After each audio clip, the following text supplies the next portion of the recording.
Pronto. VK on the beat. Check. I'm in Toronto where you wanna get the city love. I'm from Toronto where you wanna get the city love. I'm in Toronto like we wanna get the city love. My city love me back for my city love. Welcome to episode 1025 of Toronto Mic'd, proudly brought to you by Great Lakes Brewery, a fiercely independent craft brewery who believes in supporting communities, good times, and brewing amazing beer. Order online for free local home delivery in the GTA. StickerU.com. Create custom stickers, labels, tattoos, and decals for your home and your business. Palma Pasta. Enjoy the taste of fresh, homemade Italian pasta and entrees from Palma Pasta in Mississauga and Oakville.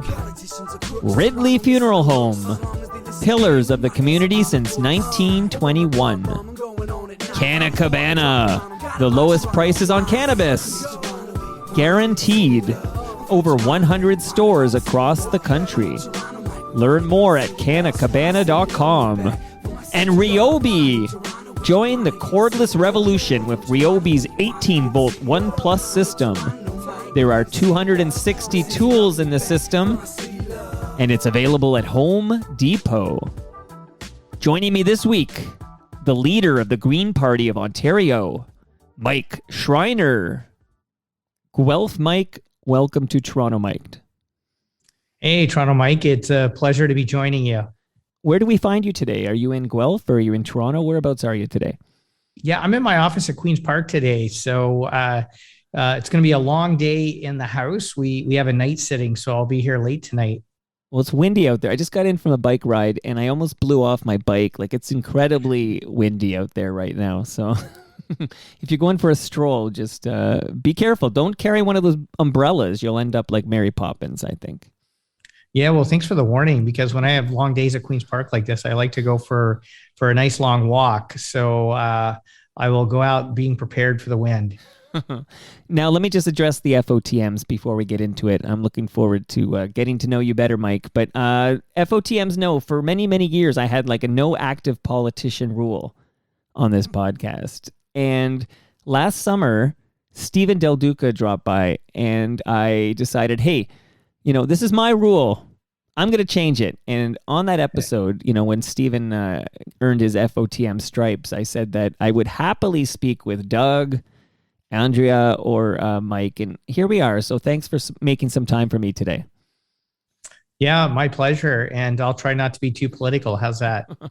Well, we'll see. Because I do want to ask you about some political things, but I also want to get into, you know, your life and who you are. And I'd like to start maybe by sharing the fun fact with listeners that you're a dual citizen. You were born and raised in the USA. Yeah, I've spent about half my life in the US and a little more than half my life here in Canada. I grew up on a farm in the middle of nowhere in rural western Kansas. And I moved to Toronto initially for love in the mid-1990s. And started a business shortly after moving here on a farm right outside of Guelph, and just, I guess, fell in love with Ontario, Canada, and decided this is where I wanted to spend the rest of my life. You know, many a great Canadian was at some point an American who moved here for love. Like love, I feel. There's so many stories like that. But Andrea Martin, I think, moved to this city and made some tremendous comedy because she moved here for love. Like, this is not an uncommon story. Well, you know what? Ontario is a great place to live. And if you ever get a chance, Toronto Mike, come to Guelph and visit Guelph Mike someday, because I think Guelph's just a great community to live in. And, you know, such a wonderful, beautiful province. I take my daughter canoeing every summer. Wow. We've been doing it for about a decade now. And, you know, I just love the lakes and rivers here in Ontario. It's a fantastic place to get out and discover. Well, let me shout out FOTM Ian Service, who lives in Guelph. And also, fun fact for you is last night, I drove to Waterloo to pick up my son. He wanted to come home and do some studying here. He's around the corner here now. So I was, you know, pretty darn close to Guelph last night. I could have thrown a stone and hit you there. So Yeah, absolutely. So love brings you to Canada. This is, I guess, the mid '90s. You moved to Toronto, and at some point, you did finally become a Canadian citizen, which gives you the dual citizenship status. Yeah, absolutely. Well, I started a couple businesses here, a nonprofit organization. Both my children are born here, so I became a citizen before they were both born. But we'll just say, it made sense for me to be a dual citizen because my life is here, and I intend to spend the rest of my life here. So when did you decide? Like, what year was it when you decided you're going to enter politics? Yeah, it's interesting you say that because I've always been interested in politics ever since I was a kid. And I, in some ways, thought I would have started being involved in politics in my 20s, but I became a bit disillusioned with mainstream politics, just the role of big money in politics. I felt like politics wasn't really answering the big questions that I was concerned about. One in particular being addressing the climate crisis, which I would argue we're still not addressing it sufficiently. And so I thought, what, maybe my political role is to make a difference in the world doing other things. So I started one of Ontario's first local organic food businesses just on a farm right outside of Guelph. And then a few years later, started an organic food production business in Guelph. And then was a part of starting a nonprofit organization to build local sustainable food systems, connecting local farmers to particularly institutional buyers. So like the University of Toronto, for example, but restaurants, retail stores, things like that. And so I sort of engaged in politics in that way by building local sustainable food systems. But I recognized that there were certain limitations to what I could accomplish doing that. And so in 2007, I started volunteering for the Green Party. I actually helped write their 2007 election platform. And I was attracted to the Green Party because I felt like it was offering the most innovative and bold solutions around addressing the climate and environmental crisis, addressing social justice issues, particularly rising levels of income inequality and just racial inequality. And then finally, the party's always had a strong platform around strengthening our democracy, particularly through proportional representation.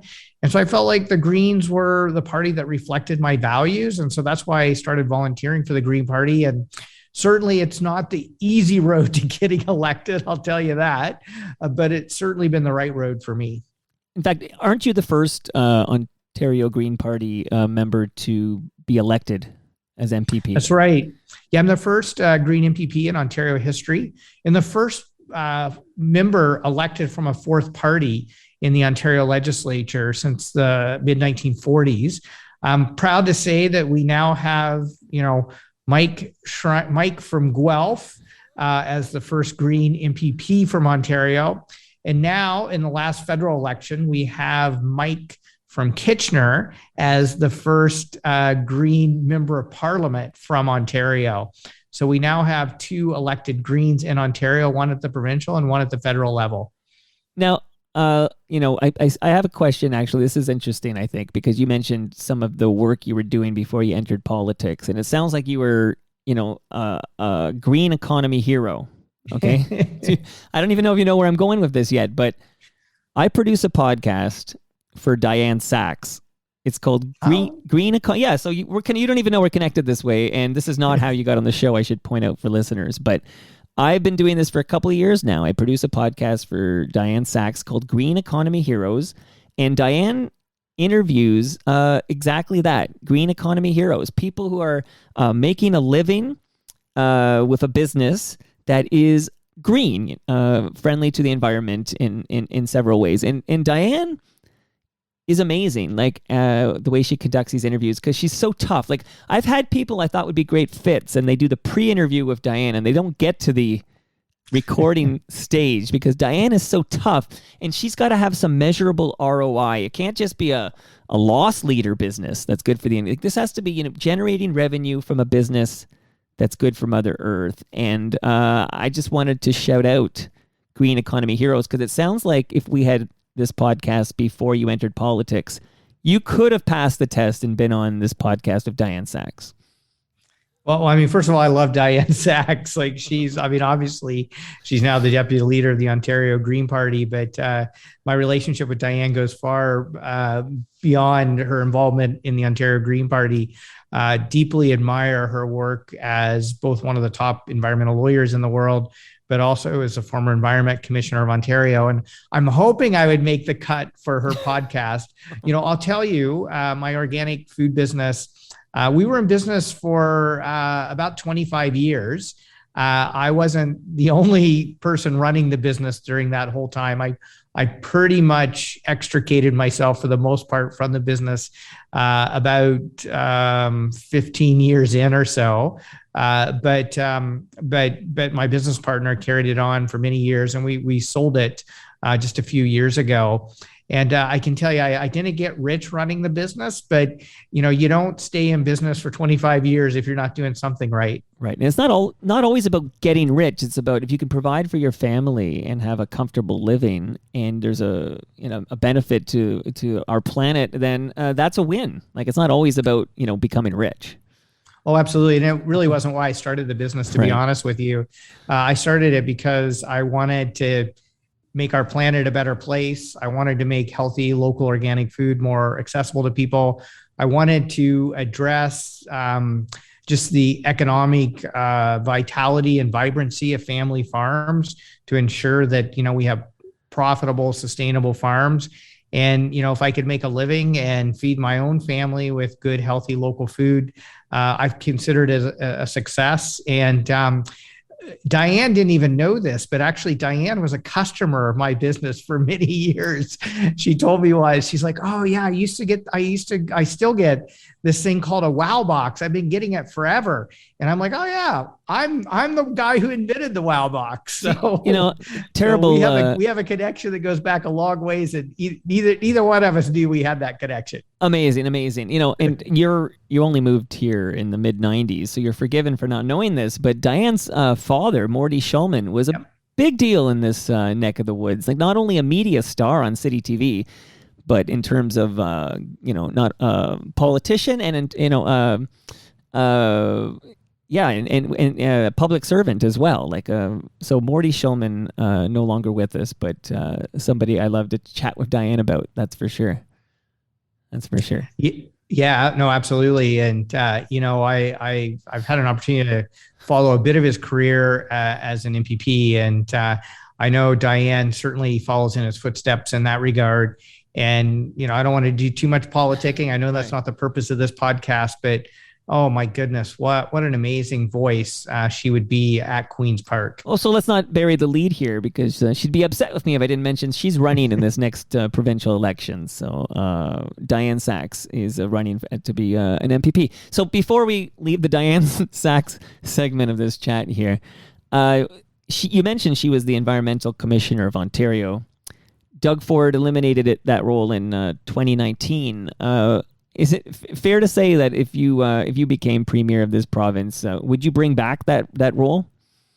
Oh, absolutely. We would bring back the environment commissioner role. I mean, I think we need an independent environmental watchdog in Ontario. I mean, especially given the current government's just atrocious track record on environmental protections, climate action, et cetera.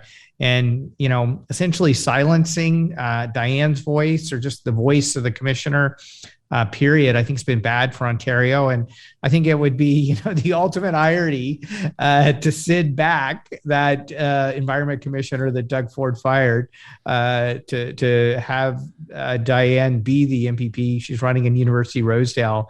What I guess that would be sweet justice as far as I'm concerned.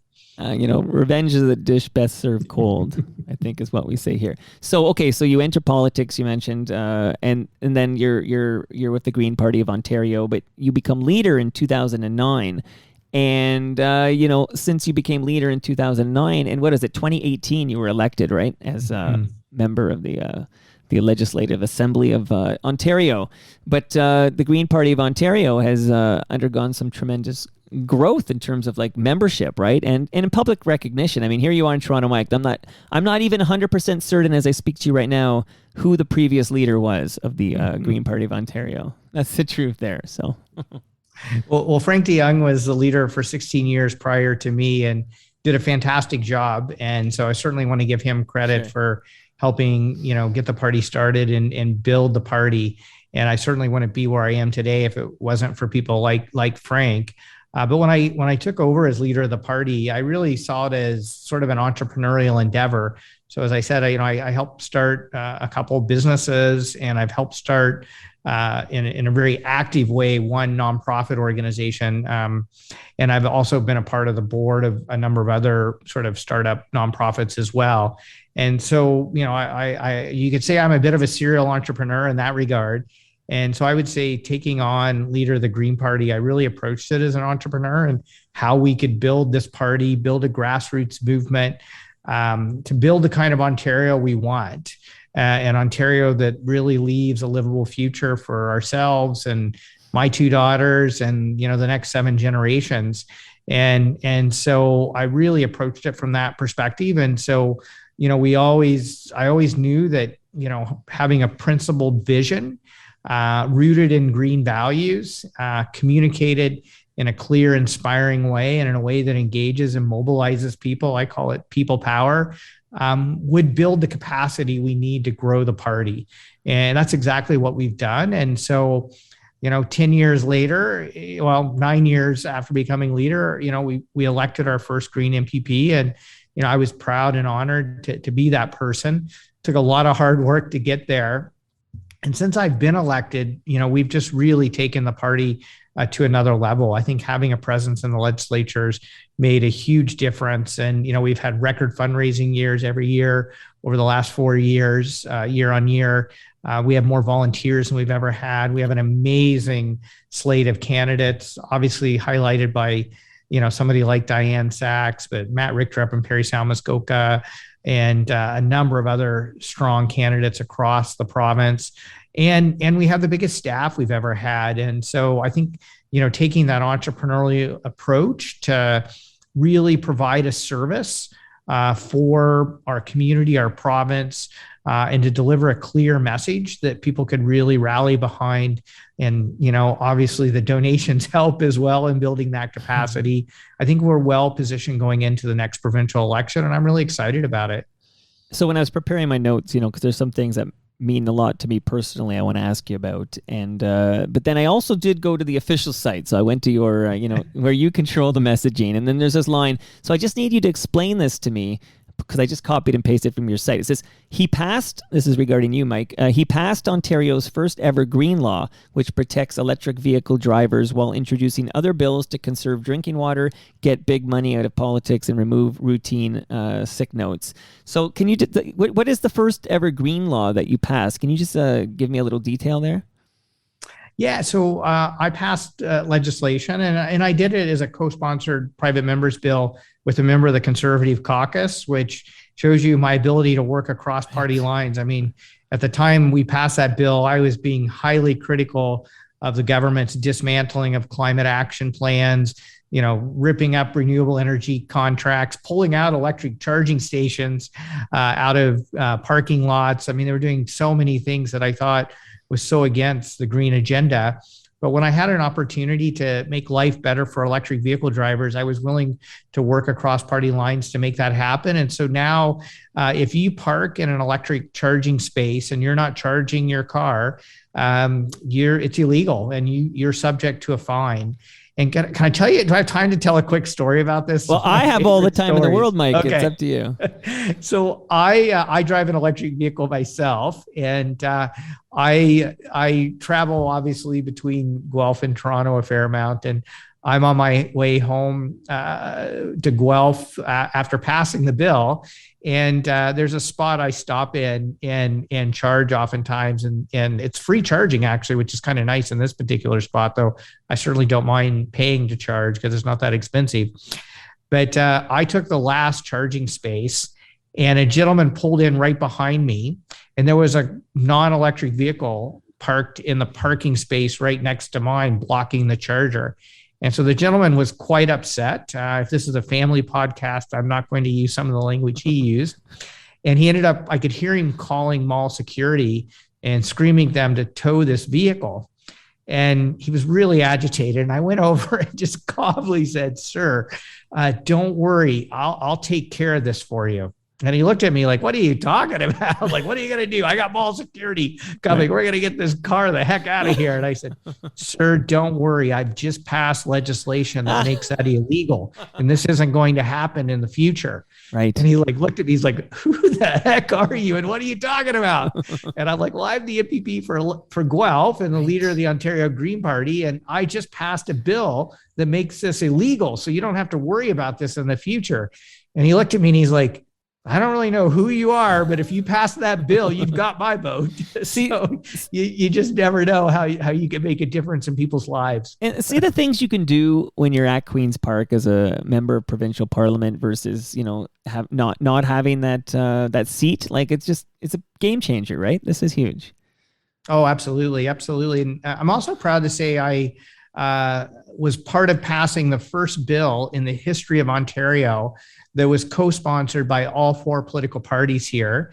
A symbolic bill, but really important symbolic bill declaring the month of August Emancipation Month. Many of you probably know emancipation of the ending of slavery in the British Empire happened on August 1st, 1834. And so we declared the month of August Emancipation Month in Ontario, and a real opportunity to, reflect on the history of slavery in the British colonies and just the legacy of systemic racism that exists because of that, and what we can do to address it. And I was proud to say I was the one who spearheaded the effort to get all four parties to co-sponsor the bill, and it passed unanimously in the legislature. And it shows that you can get things done even in the increasingly hyper-partisan political world that we live in a way that brings people together. So, Mike, I want to dive into your mental health platform, but before I do that, I have questions from listeners who sent in questions when I tweeted that you were dropping by. So I want to make sure I get to those now, and then we'll get to your mental health platform. I want to dive into that. But Jason Paris, I know Jason. He works at the CBC. Shout out to Jason Paris.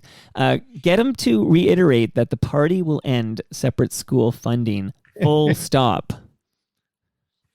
Yeah, Mike. So, it's an interesting issue. And I would say the timing for that's not right now. And I'll tell you why. Students in this province have experienced so much disruption, the 2 years of the pandemic with online and, we in class, the online or not. And then a year prior to the pandemic with the job actions that were happening because of the Ford government's efforts to increase class sizes and bring in mandatory online learning. And my gosh, the last 2 years, I hope, have put an end to any notion that we would have any kind of mandatory online learning. I just don't think we need any more disruption in politics in our school system right now. And I can tell you the majority of Ontarians support moving to a single school system with French and English public. And so politically, it's a winner for us. But I've always put people before politics. And right now, I think we have to put students first. And I don't think we need that kind of disruption in our education system right now. But it's certainly something I think we should have a conversation about moving forward. Freedom 55, which is the handle this gentleman uses on a gentleman. I think it's a, you know what? I assume gender because I just assume everyone's my gender. That's awful. But Freedom 55, gender unknown. Please ask Mike about his platform regarding supporting people with cognitive disabilities. Mm-hmm. Yeah, we absolutely need to increase funding and supports for people with disabilities, especially developmental disabilities. And so, one of the things I've been really advocating for hard in the legislature over the last 6 months or so is doubling the rates for people on Ontario Disability Support program in particular. People with disabilities are forced to live on $1,100 a month. So just think about that for a second. I mean, my gosh, can you even find a couch, let alone an apartment that you can rent for $1,100 in Toronto or even in Guelph, where you would think rents would be lower. They're going through the roof in Guelph as well. And then imagine having to put food on the table, buy clothes, meet other expenses, pay the bills. It's essentially legislative poverty. And so I've been calling for doubling ODSP rates, which would at least bring people with disabilities up to the low income cutoff level, so people can live just live a life that is not in such deep poverty. And I think that, we as Ontarians, we're good people, we're caring people. We want to build caring, inclusive communities, and those communities need to include people with disabilities, and we need to make sure they're treated with the respect and dignity they deserve. You mentioned how expensive it is to live in this province. You alluded to it there. So I got a couple of comments about Tarion. Okay. Oh, yeah. But firstly, I'll just read what XP Man says. XP Man wrote in to say, I don't know much about Mike Schreiner. By the way, XP Man will listen to this episode and know more about you. But I don't know much about Mike Schreiner, but what I do know is he is one of the good guys fighting for new house buyers along with the NDP. That was XP Man's comment. But Barbara tweeted at me, it's good that Mike included End Tarion Monopoly. This is a hashtag she's using, her group, in the Green platform. So a couple of parts here, but we'll start with this. Could you explain to the listeners of this program why you're ending Tarion? And tell us, maybe those who don't know, because I had Peter Sherman on this program, and this was a topic that came up, and it was a little moment about Tarion. But please tell the listeners, what is Tarion and why are you ending it? Yeah, so Tarion is kind of a quasi-government supported corporation that has a monopoly when it comes to the guarantee of new home construction. And so when you purchase a new home, it's backed by Tarion if there's any problems with it. And so there's been so many documented cases of people new home buyers who have had like significant problems with their home. Like in some cases, like, black mold in the home, a new home, like, almost unheard of, or shoddy construction that's led to, flooding of their basements and just really significant expenses.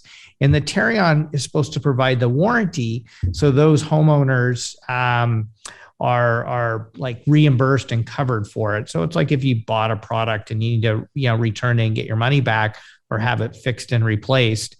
Well, Tarion has just an atrocious history of denying warranty claims and not backing them up, stringing people along for years without compensation. And just imagine how devastating that is because for most people, buying a house is the most significant financial purchase they'll make in their lifetime. And to have a warranty system that just doesn't work and is, horrible for so many families. And so Justice Cunningham did a review of Tarion and recommended that we eliminate the Tarion monopoly and move to a system like you have in British Columbia, for example, where you have a variety of regulated warranty providers. And that system has worked so much better for consumer protection. And thank you for that. And Barbara had I hope that was a good explanation, because a lot of people probably have no idea when you say Tarion, they have no idea what you're talking about. No, but I got it. So I wasn't 100%. I read a question, might be from Barbara actually. There's that hardcore group that's all over this, and I was educated after my Peter Sherman conversation, because he was on the board and he was removed, and there was a whole thing, and it came up.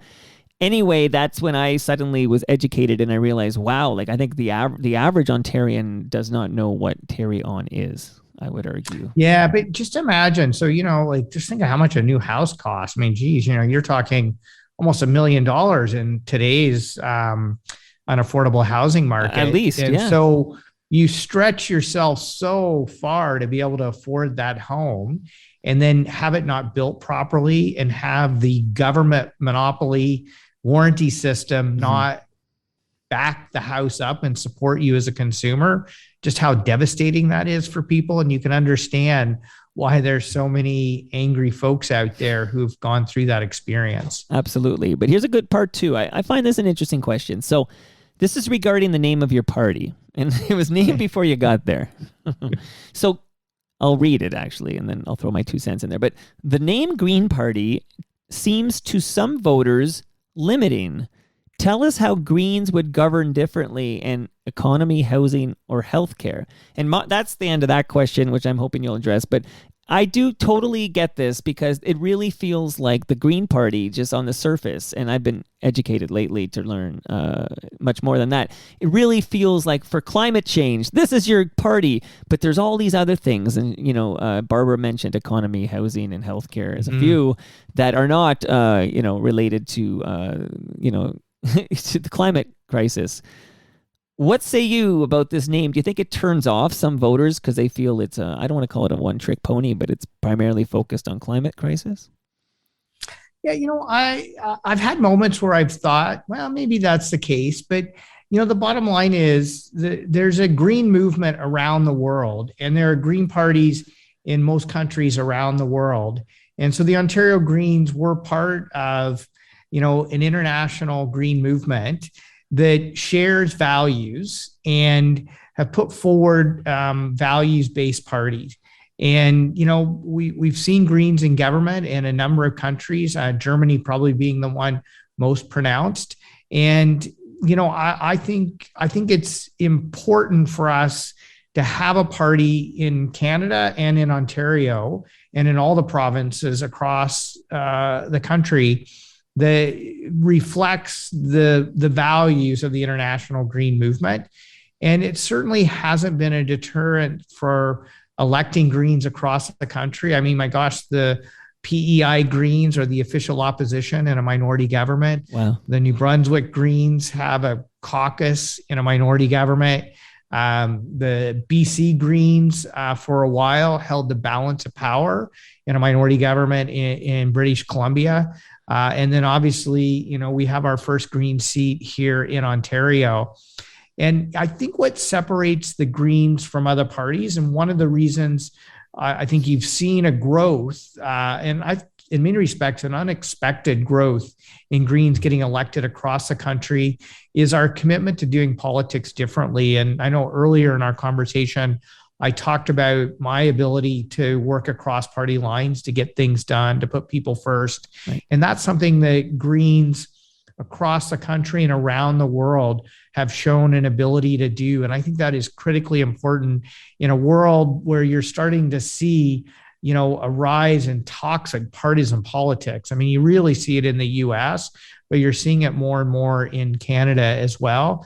And Greens are working against that. Yes, the climate crisis is an environmental crisis, because I would say, not only facing a climate crisis, I mean, we're running out of farmland, we're paving over our wetlands, like the ecosystems that sustain life are literally under threat right now. And so I think it's vital to have a party that centers that, like literally the livability of our planet, our humans' ability to live on this planet, civilization to be able to survive, to have that at the center and the core of what the party's all about. But that has significant implications for our economy, our health, our quality of life, housing affordability, et cetera. And so I would argue that the most, if you want to have a successful economy in today's world, you should be investing in the new climate economy. Most global capital investment is going into things like renewable energy generation, electrification of our transportation system, green buildings. I mean, those are all critical components of a climate economy. And the Ontario Greens have a real plan for Ontario to be a leader in that climate economy. If you look at housing affordability, I mean, the Toronto Star called our housing affordability plan a masterclass plan. So many people across the political spectrum have really complimented our plan as the most visionary plan for addressing the housing crisis. And I think part of that is because it's a plan that's not driven by ideology. It's driven by evidence, best practices, and solutions. And we show ways in which we can engage the private sector and the market economy in helping address the housing affordability crisis.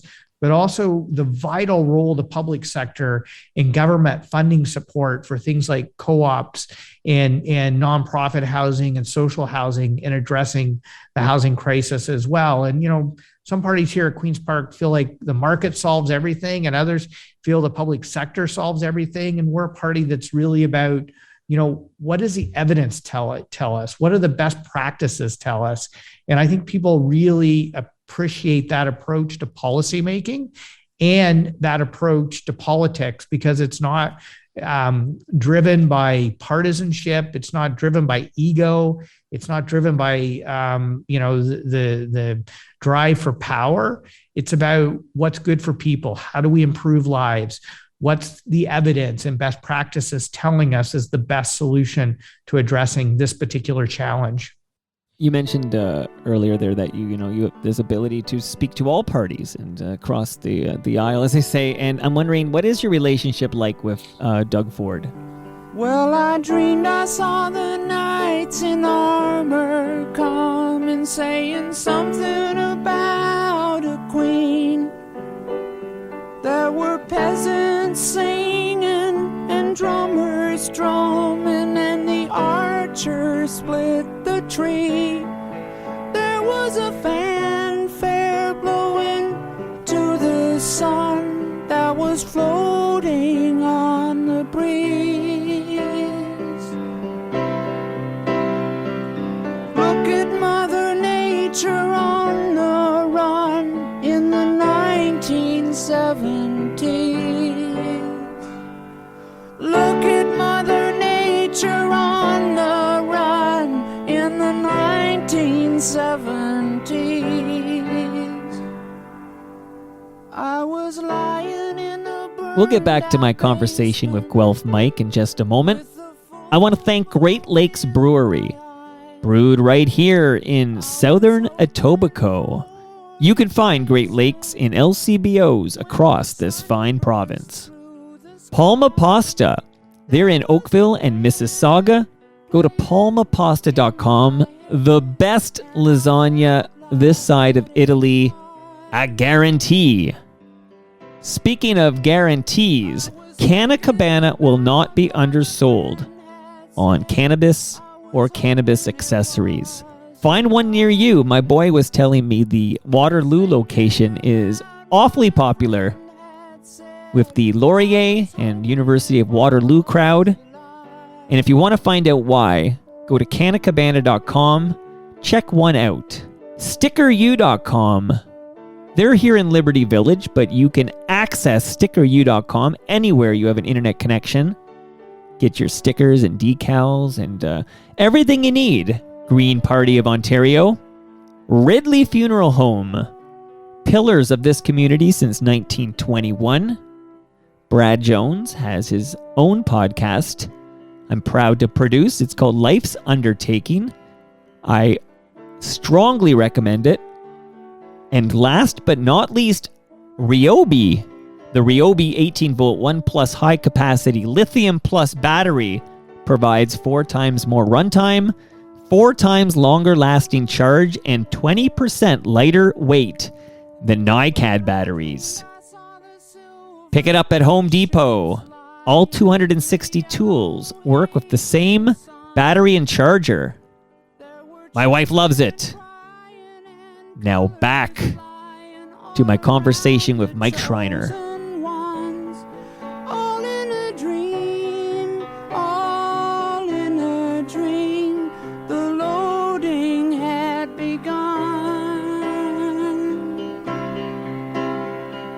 Flying Mother Nature's silver seed to a new home in the sun. Flying Mother Nature's silver seed to a new home. Yeah, so with the premier in particular, it's I wouldn't say it's a buddy relationship in any way. I've been pretty critical of the government's really systematic dismantling of climate action in the province.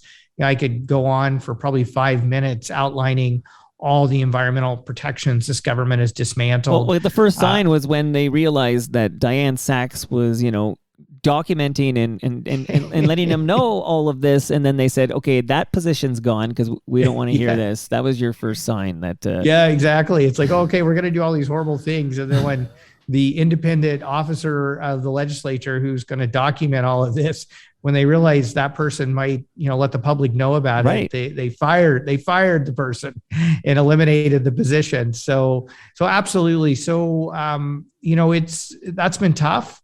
I'm obviously, I respect the office, but I strongly disagree with the direction that the current government is taking Ontario. And quite frankly, I don't want to get overly partisan because I know it's not the kind of podcast this is, but I've been deeply disappointed in both the Liberal and the NDPs, especially recently. Like, I'm the only MPP in the entire legislature that voted against Doug Ford's motion supporting pipelines, and in particular, Line 5, which is an outdated pipeline that threatens the Great Lakes. I'm the only MPP at Queen's Park who voted against Ford's bill to remove license plate sticker fees, which takes $1.1 billion out of public coffers, which quite frankly, should be spent on better healthcare and better public services to improve people's lives. And so, I think it's so important. We're the only party that's put forward a real plan to address the climate crisis in a way that, meets our international obligations and does it in a way that ensures that we have a strong economy and that we're a leader in the new climate economy.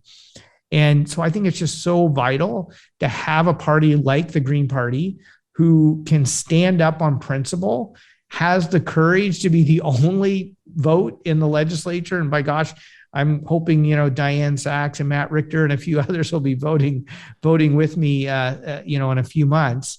But just to really stand up and on principle and to really put what's good for people ahead of partisan party politics.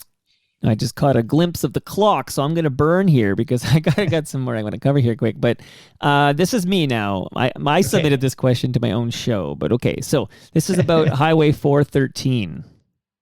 Okay. Do I have the right number? I'm yes, saying the number. Do. As I hear myself say it out loud, I'm like, that is right. 413. Okay. Yes. So please, this on my ride, I live in Toronto and I went to Waterloo last night, as I mentioned, and then back. And I'm driving on the 401 and it's like they're doubling the width of this 401 for a portion there. I'm seeing the construction to my left as I head west. And then I'm remembering the 413. Are we going to say 413 or 413? I should. Either. You know what? We're just going to say no to Highway 413. Well, here, can you explain? Or 413, right. And then we don't have to worry about this unnecessary, expensive can highway you ever again. How's that? But can you succinctly? I know this is a big challenge because I want to get to the mental health platform right next after this. But a lot of people think that more lanes means improved congestion. Like, this is the thought, I want more lanes, I'll get there faster, the congestion will be less. Are you able to, in a sentence or two, explain why experts say that's not how it works? Like that adding more lanes to highways does not improve congestion? Well, I'll just say if adding more lanes to highways improved congestion, we wouldn't have any congestion in Toronto.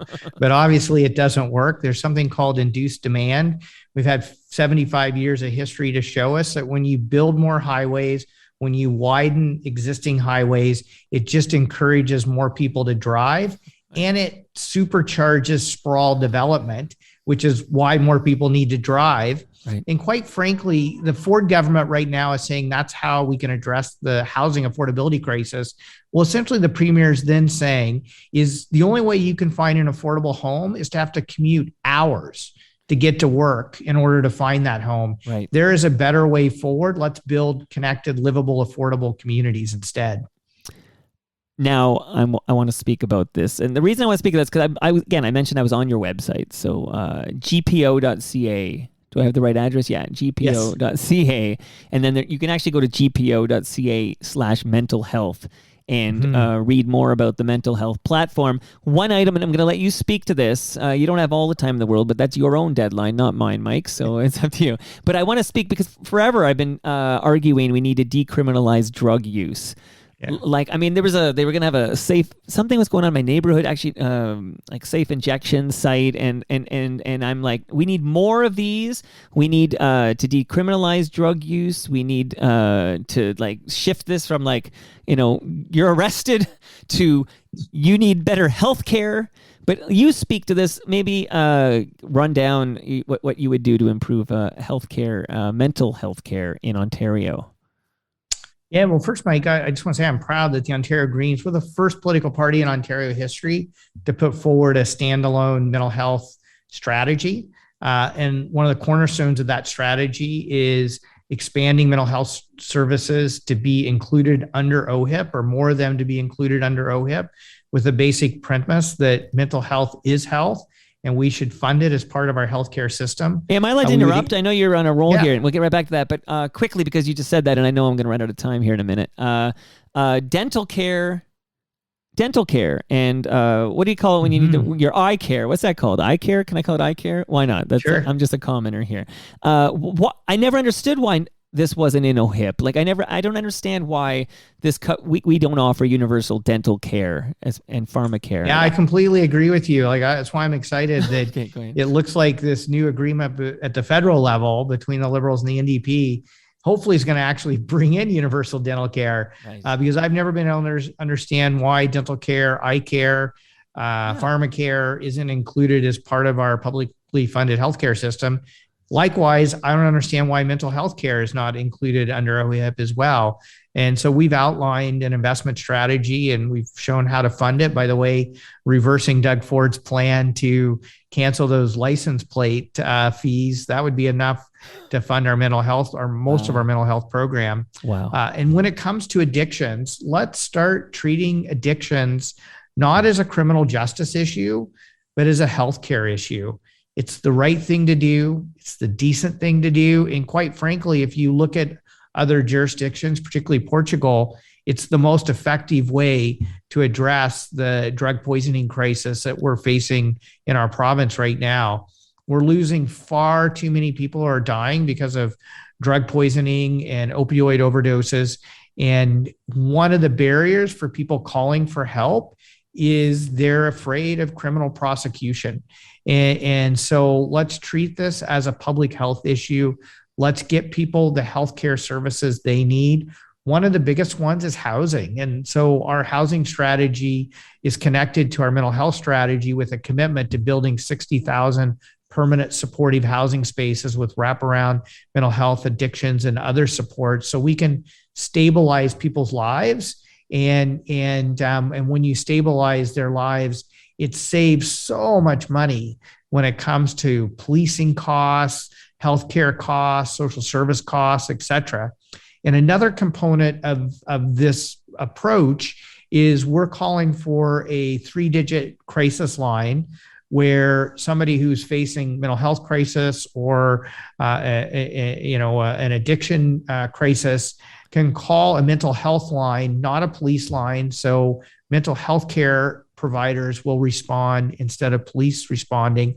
Again, we've looked at other jurisdictions, particularly the Cahoots program in Eugene, Oregon, that have had much better outcomes for those individuals in crisis, but for society as a whole. And this gets back to what I talked about earlier is evidence-based, non-ideological solutions that work based on best practices that we see here in Ontario and around the world. Thank you so much. Thank you. Now I'm going to shout out somebody and a good friend of mine. I produce his podcast as well, and we become good buds. But I want to shout out Ralph Benmergui. Can I do that? Oh, yeah. What do you think of Ralph? I felt he got kind of screwed over with his Friday night show. This might actually be before you got, actually around the time you got here. Maybe that was maybe the same time. I've enjoyed Ralph as an entertainer, as a comedian, as a radio host. And now, by the way, an advisor to the Green Party. I think it's okay for me to say that. Well, you know what? I didn't Ralph. know. That's why I just wanted to shout him out and see if you'd say that. But Ralph, we know Ralph is listening, and I know he's a big fan of your party. Yeah, well, you know what? I think, again, it's just another indication of, the Ontario Greens' ability to attract people from, who've been actively involved in other parties, to be a part of this people-powered movement, to deliver real solutions to a lot of the old challenges we face in the province.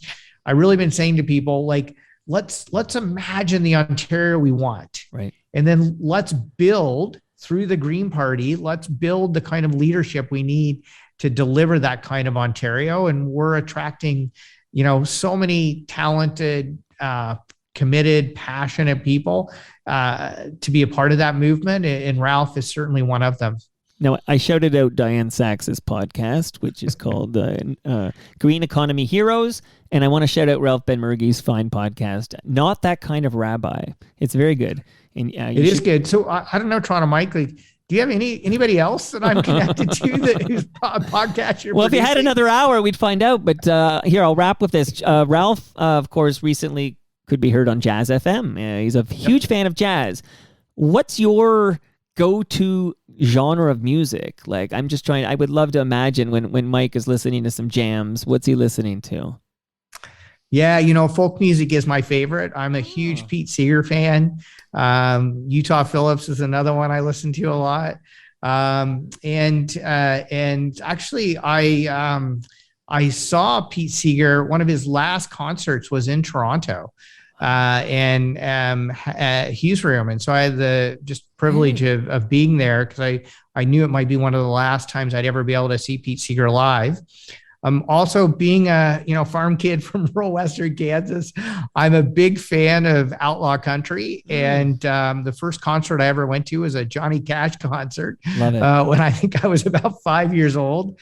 But I have a variety of tastes. I like a lot of R&B. So there's a musician in Guelph, Joni Narita.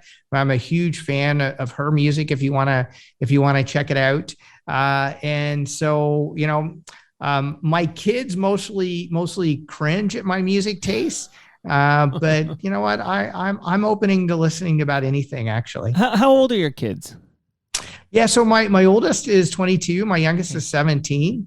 Okay. And being a dad, I'd have to say, is one of the best jobs a person could ever have. It has its moments, as any parent knows. But I'm really proud of both of my kids, and they both. I assume that neither one of them would ever want to come close to politics. And there have been many times over the years that they roll their eyes at, some of my, sayings that I repeat in my speeches, or, they cringe at some of the events they would have to go to with me, in different communities and what have you. But if they've grown older, both of them have been very interested in politics. And both of them especially are interested in climate justice, and have been very active in that regard. And I'm really proud of them. Well, I can relate to you on the parenting front, because I have a 17-year-old and I have a 20-year-old. So we're almost on the same equal page. Yeah. So my 22-year-old didn't sleep for about 4.5 years. And so that explains the longer gap that I have between my two kids. Well, I could beat you because I mentioned the 17-year-old, but I also have a 6-year-old and almost 8-year-old. He's 7 and almost 8. He's 8 next week. All right, to wrap up, I'm going to pitch one idea I've had, and you can tell me it's a ridiculous, dumb idea, but I had this idea, and then I'm going to ask you a question from Out for Change, which will give you an opportunity to kind of close here the way that you probably would love to close. But my idea is, what if we gave every citizen of this province maybe over the age of 5 or something, who makes fewer than X dollars. So you can put a little caveat like this, and I haven't fleshed this out yet, so this is very early stages. We give them all a bicycle. Everyone gets a bike. Yeah, I'd go for that. I think everyone should have access to a bike. It's a fantastic way to get around.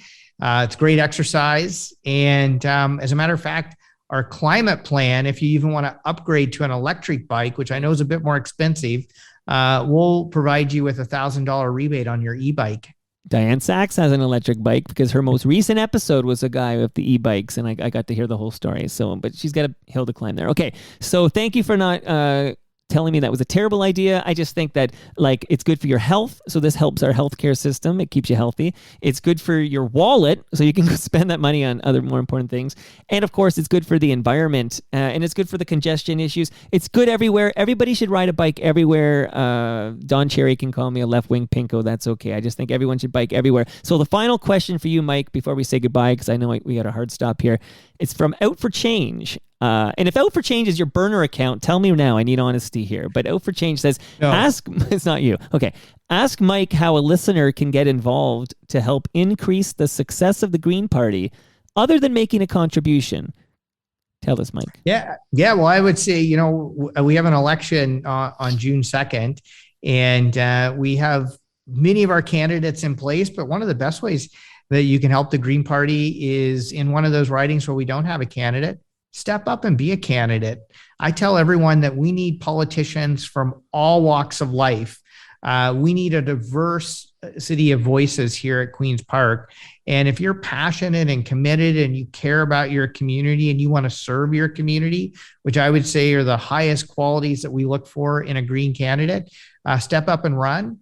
And if you don't want to be a candidate, or there's already one in your community, then volunteer for a campaign. Going out and knocking on doors, making phone calls, putting up signs.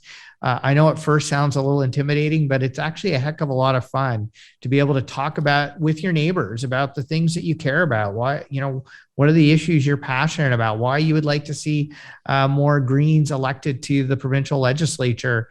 Huge opportunities. And, I would say, obviously, we need money to run campaigns, but I would say what we need more than money is people power. And I always say to everyone, the Green Party, we run on people power. And it's really a lot of dedicated, passionate, committed people who want to serve their community, who want to make sure we have a livable future. So I would say go to gpo.ca. We have a space in which you can sign up to volunteer and get active in your community. And if partisan politics isn't the thing for you, there are so many citizen organizations out there that are doing fantastic work in communities across Ontario. And I think one of the most important issues right now that a lot of citizens are organizing around are Stop the Sprawl citizen groups. So there's citizen groups popping up all over Ontario to fight back against Doug Ford's sprawl agenda, which will just make the climate crisis worse, make life less affordable, pave over the farmland that feeds us and the wetlands that clean our drinking water and protect us from flooding.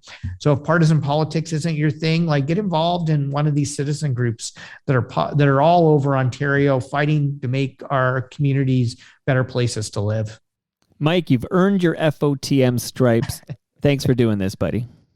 Hey, Toronto Mike, it's always a pleasure. And the next time you have to go to Waterloo, make a stop in Guelph, and I'll show you around. It's a beautiful, beautiful community. Lots of fantastic trails, 2 rivers that flow through the community, and a number of fantastic small businesses that I can go out and maybe treat you to a coffee or an adult beverage. And that brings us to the end of our 1025th show. You can follow me on Twitter. I'm at Toronto Mike. Guelph Mike, he's at Mike Schreiner. I'll spell Schreiner for you. It is SCHREINER.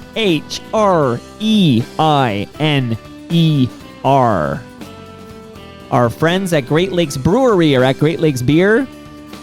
Palma Pasta's at Palma Pasta. Sticker U is at Sticker U. Ridley Funeral Home, they're at Ridley FH. Canna Cabana are at Canna Cabana _. And Ryobi are on Instagram at Ryobi _Canada. See you all next week.